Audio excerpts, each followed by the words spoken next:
朋友们好，我是石头。今天呢，我们又带大家来山里面看一栋房子了。那这栋房子呢，是新疆的一个大哥所买下来的。这栋房子啊，前后，他应该是花了40多万，接近50万左右。实际上，房子呢是进行了一个简单的改造。之前我是在这边拍过视频的，中间是一栋木房子，这边呢还有一处偏房是砖结构的，但是呢，新疆的大哥把这边的偏房全部拆了。后面呢还有一栋木房子，也是他买下的，把那栋木房子也拆了。现在整个院子打上了围墙，将近有2亩地左右吧。一栋房子加上旁边的土地，很宽的。这栋房子呢，它目前是处于一个什么状态呢？新疆大哥因为还没有到时间退休，他可能还要回去再上10年班左右，所以房子现在是没有人住啊，处在一个闲置的状态。他找到我就说：“哎，这栋房子看有没有人帮他打理一下，或者呢，如果有兴趣的可以转手过去，让别人来管理这个院子，要不然，他觉得荒废在这边太可惜了。”大家可以仔细看一下。这栋木房子啊，以前也是装修挺好的。大哥呢，把这些墙面重新打磨了一遍，然后呢，上面都重新喷上了油漆，很光滑的。整个木房子呢，住起来是冬暖夏凉。那现在我们就走进去给大家看一下。以前啊，这里面都是有隔断墙的，但是这个大哥改造了之后呢，他就把这些隔断墙全部给拆了。就变成了一个很大的一个房间，这边是放了床，这里是一个沙发座椅，那边呢也是一个休闲的一个地方，看看书啊，那边还有一个凉席，平时呢热的话就躺在这边，看放了一些很简单的一些小摆件，还挺好看的，大家可以看一下，你看这些挺有特点的，也不知道它是从哪里带过来的，还挺有特色的。整个这个墙板呢，全部都是重新装修的实木的墙板，而且都是打磨过，非常的摸上来非常的光滑。这栋房子啊，它的进深是比较浅的，将近也就5米多6米左右吧，所以房内的结构呢，显得就是有点小，但是这样子3间打通了之后就很宽了。整个地板呢都是全部做新的，全实木的地板。这边呢是这个窗方是有点矮，我的身高你看到上面还有个2拳左右的一个距离，所以说这栋房子大概的情况呢是这个样子。你看我感觉反正还不错吧，整个房间里面挺宽的，对不对？包括它的顶上呢，全部都是做了一个吊顶。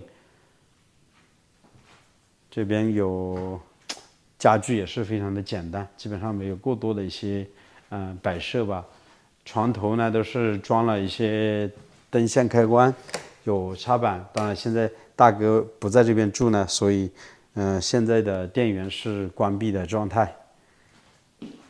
其实我要想带给大家看的还是这栋房子的院子，因为整个院子呢是非常宽的，房子是背靠着大山，面朝着呢也是大山。我们第一次来的时候啊，这栋房子的围墙是很矮的，将近1米左右。大哥呢把它砌高了，现在整个围墙呢差不多是达到了一个2米到2.2米左右的高度，就挡住了一定的视线。这一点的话，我觉得还是长时间在这边的话，我觉得围墙还是不要那么高。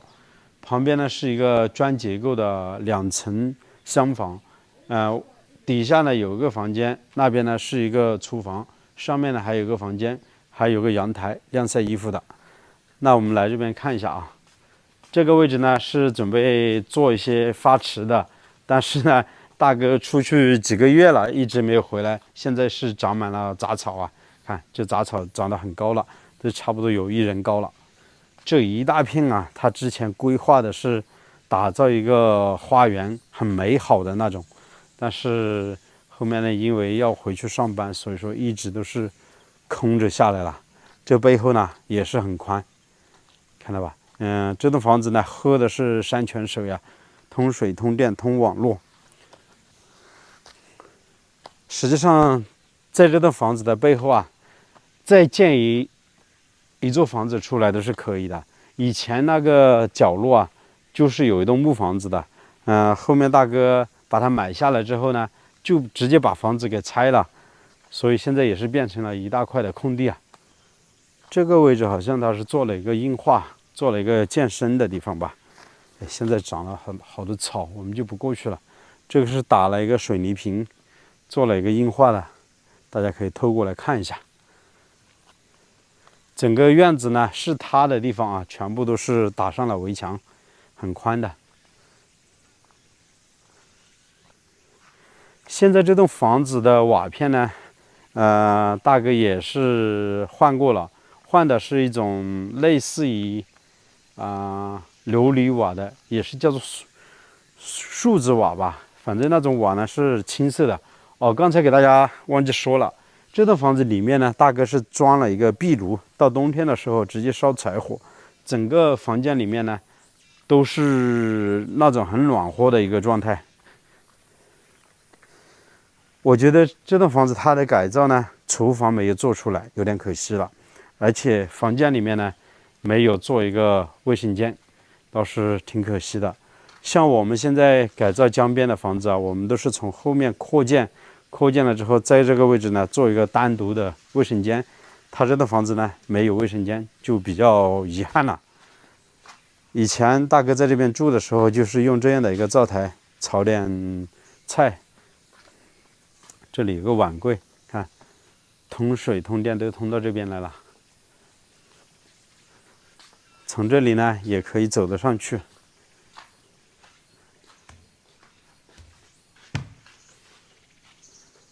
他买过来的很多木料，应该房子还没有完全装修完，所以暂时堆放在这边。从这个位置呢是可以走到2楼的，我们走上去给大家看一下。哎呀，房子还是要有人住啊，要不然你看好脏啊。去年冬天，大哥和他儿子是在这边过年的。这个房门现在是可以打开，整个哎呀，这个房间好热。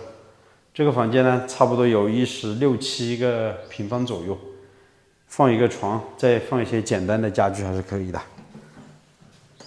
这边以前是有一道门的，大哥呢是直接给它封住了。从这边应该是可以进来，重新在这边开了一道门。这边啊也有一个床，有衣柜，装的有空调。这个房间呢住的也比较多，因为这个房间呢有个很大的一个阳台，平时呢睡觉的时候8、9点钟坐在这个阳台之上，看看远处的一些风景。看这个大山里面的空气啊，就是非常好，鸟语发香啊，空气清新。底下是有一块稻田的，我记得之前我还给大哥给建议，我说把这块稻田给租下来，养点鱼，里面种点稻谷，自己吃点绿色无公害的食品。这里有棵桂花树，是之前啊这栋主人家种的桂花树，已经长得很高了。每年到8月份，也就是中秋以后嘛，就开始开花，是那种红桂。朋友们啊，实际上我有很久时间没有来到这边了，没想到大哥的房子变成如今的这个样子。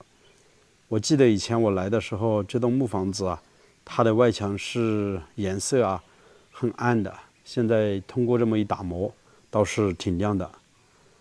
大哥告诉我，他总共花费了差不多接近50万左右啊，买下了这块地，然后呢重新打上了围墙，整个房子全部重新打磨。如果是我来改造这栋房子的话，我可能会把整个窗户加宽许多啊。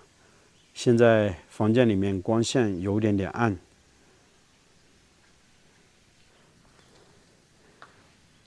朋友们啊，参观了新疆大哥他们的家，感觉整体还挺不错的。当然，每个人有自己喜欢的一个风格。就像我去年改造河边的那套房子，包括现在的那套房子，可能我的装修风格呢会更加的人性化一点。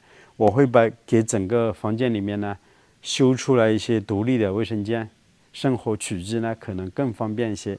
但是大哥他们家的这栋房子呢，很单纯的木房子，他就喜欢木房子，住在里面呢冬暖夏凉，在里面简简单单的就装了一个壁炉，冬天的时候烧点柴火，不用开空调了。他们家的卫生间呢是修在这边，单独的，里面呢也是做了一个装修，还挺好的，就不带大家进去看了。那这个时候啊，我就想问视频前的朋友们了，像这样的一栋房子，占地面积呢将近2亩多地左右，房间呢差不多有5-6个吧，活动的空间也是非常宽，而且独门独院，靠近邻居呢也比较远，非常安静。这样的房子如果让你租上10年，你们觉得1年的租金多少比较合适呢？欢迎大家在评论区里面留言。那这期的视频呢，就暂时为大家分享到这里。我是石头，我们下期再见了，拜拜。